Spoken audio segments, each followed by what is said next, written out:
আন্দোলন সংগ্রাম করতে গিয়ে মৃত্যুবরণ করেছে, অনেকে রক্ত দিয়েছে, হামলা মামলা শিকার হয়েছে, জুলাই গণঅভ্যুত্থানে অনেকে শহীদ হয়েছে।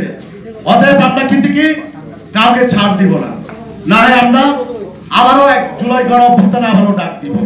যারা তার থেকে রাজনীতি শিখেছে, যারা গণ অধিকার পরিষদের টাকায় বাসা ভাড়া দিয়েছে, যারা গণ অধিকার পরিষদের টাকায় মোবাইল কিনেছে, তারা এখন চোখ রাঙানি দিচ্ছে। এই জায়গা থেকে আমার একটা জিনিস খুবই মনে পড়ে যায়। আমুস সভা লেখক, উনি আবার নানা ছোট কালে তুলে নিত।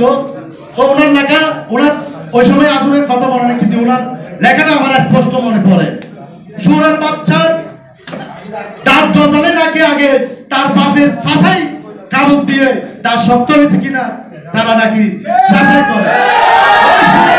যদি গণ অধিকার পরিষদকে দুর্বল মনে করে, আমরাও কিন্তু বলতে পারি আমরা এই আন্দোলন সংগ্রাম রক্ত গ্রাম জড়িয়ে আমরা কিন্তু তৈরি হয়েছি।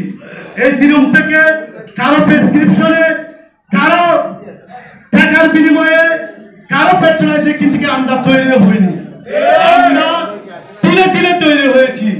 আমরা জানি বাংলাদেশের রাজনীতি কি, আমরা জানি স্বৈরাচারকে যেমন ওই ভারতে পাঠিয়ে দিয়েছি, তেমনি যদি গণ অধিকার পরিষদ নিয়ে কোন ষড়যন্ত্র আবার করেন, আমরা দাঁত ভাঙা জবাব দিব।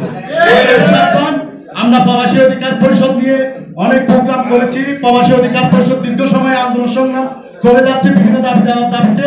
সেখানে একটা দাবি ছিল তাদের ভোটার অধিকার। সেই ভোটার অধিকার দাবিতে আমরা কিন্তু বিভিন্ন সময় রাজপথে আন্দোলন করেছি, প্রেস ক্লাবের সামনে প্রোগ্রাম করেছি। এখন সরকার উদ্যোগ নিয়েছে সেটা যাতে দ্রুত বাস্তবায়ন হয় সেই দাবি জানাচ্ছি বাংলাদেশ যুব অধিকার পরিষদ এবং বাংলাদেশ প্রবাসী অধিকার পরিষদ প্রতিষ্ঠাবার্ষিকীতে বাংলাদেশ যুব অধিকার পরিষদের কে লাল গোলাপ শুভেচ্ছা জানিয়ে আমার বক্তব্য শেষ করলাম।